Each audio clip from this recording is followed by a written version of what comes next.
Yan, welcome na naman po sa isang video ng Bentech. Ito, yung topic natin, yung Wi-Fi repeater. Maraming nagtatanong dyan dito sa ating video, no, tungkol sa Wi-Fi repeater. So, 11K na yung ating video tungkol sa Wi-Fi repeater. So, nagtatanong sila kung pwede raw ba yung hindi masagap yung 5G, no, 5 GHz na signal ng modem router. So itong Wi-Fi repeat na ito ay budgeted lang, no. So nandoon naman sa description ng video na 2.4 GHz lang siya. So talagang hindi nyo makikita yung 5 GHz. So nasa 11K na yon yung views, no. Ito yan. So wala, hindi nyo talaga magagamit na, hindi nyo talaga ma-detect yung 5 GHz na signal ng modem router, no, sa Wi-Fi repeater na to. So budgeted lang to. Kung gusto nyo talagang ma-detect yung 5 GHz, ang bibili ninyo hindi yung ganito. So ang bibili nyo, pwedeng etong Xiaomi Wi-Fi extender, no, Wi-Fi signal amplifier, dual band, no, parang repeater na rin. So ang presyo niya, ito may mga model dito eh. Ito yung 5 GHz, no, 1200 Mbps. So magre-rely pa rin yan sa speed ng modem router, no, sa ISP. Hindi porket mataas yung Wi-Fi repeater na nilagay nyo dyan ay bibilis na yung internet nyo. Nakadepende pa rin yan sa ISP, no, sa internet service provider. Alam naman natin kung ano yung services ng ISP sa Pilipinas, no. Sa unang kabit, sobrang bilis. Pag tumatagal na, alam nyo na kung ano yung nagiging problema. So ito yung bibili nyo na sa mga siya, no, mas mahal siya sa ganitong Wi-Fi repeater dahil branded siya, no. Kaya niyang ma-detect yung 2.4 at saka yung 5 GHz. Ayan, no. Yan. So kung ayaw nyo yan, yung Xiaomi, pwede kayong mag TP-Link. Kilalang brand na rin yan, no. Ito. Yan. Wi-Fi repeater nasa 1,100, no, mas mahal yung TP-Link. So hanap pa kayo diyan. Basta ang hanapin niyo lang, i-type niyo lang diyan sa Shopee, 5 punta tayo sa home. Wag ganito yung bilhin niyo kung gusto niyo karaniwan ng Wi-Fi repeater na may features na 5 GHz. Nasasagap niya yung 5 GHz, karaniwan yan dual band 2.4 tsaka 5 GHz. Pero pag yung ganito 2.4 lang talaga, no, lagay nyo lang dyan 5 GHz, no, Wi-Fi repeater. Basahin nyo lang po, no, yung yung specification. Hindi porket tulad nito napakaraming antena. Yan. Ito pala,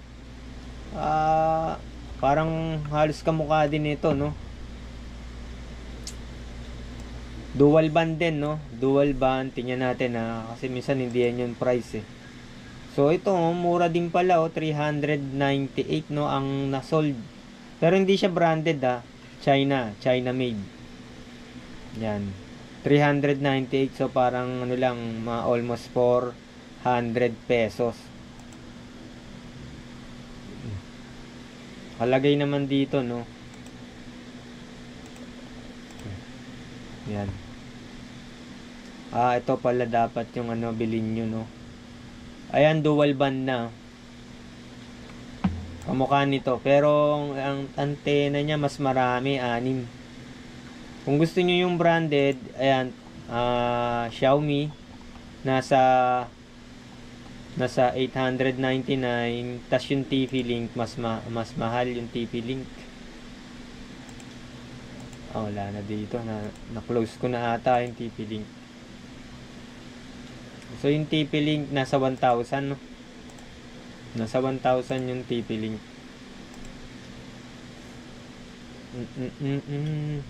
Xiaomi pala to. Ito yung 315. Mas maganda pala kung ito na yung 398 lang. Konti lang yung difference. Meron ka ng dual band na 5G and 2.4. Okay din yung yung brand na TP-Link, no? Kaya lang mas mahal. Kung ito sa ngayon naman okay pa rin naman tayo, working pa rin. Pero alam naman natin yung TP-Link na brand. Mas maganda yan. Tsaka itong Xiaomi. Copy pa rin natin. Balikan natin yung TP-Link. Baka nandito. TP-Link. Wala na. Naano ko na ata. So, yun lang po mga mga ka-printing natin dyan, mga subscriber, no.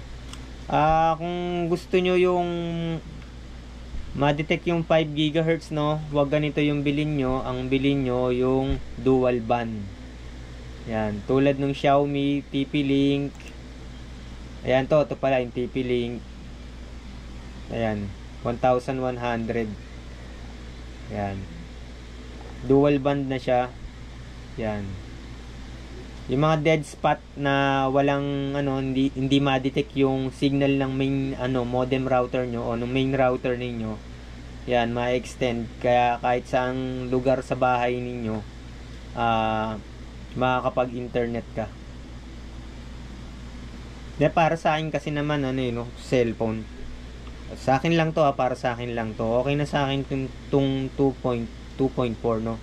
Pero syempre may advantage din yung 5G gigahertz. Yan.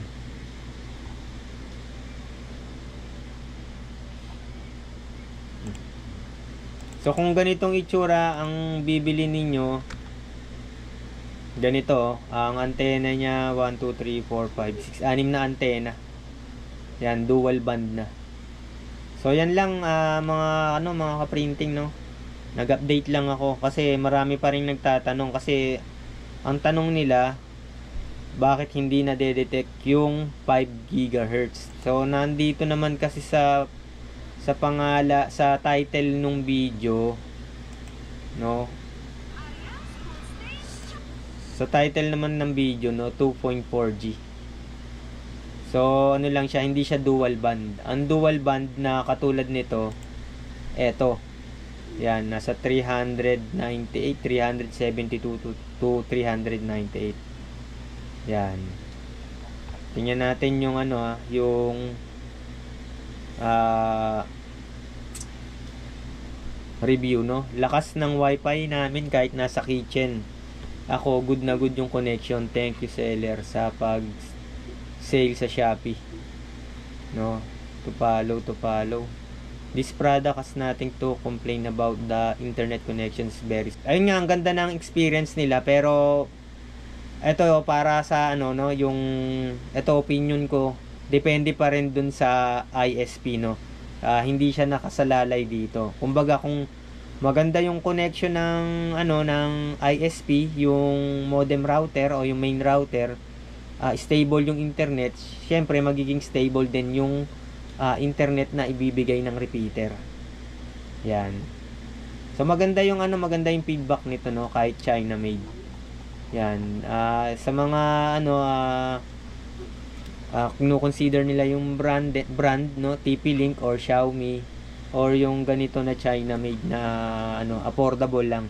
Siguro ang shipping nito baka 50 pesos lang or 60. So siguro mga 400 something yan. So yun lang po, maraming salamat, hanggang sa muli. Paki-share na lang po, paki-like yung ating video para marami pang maabot na viewers. Maraming salamat.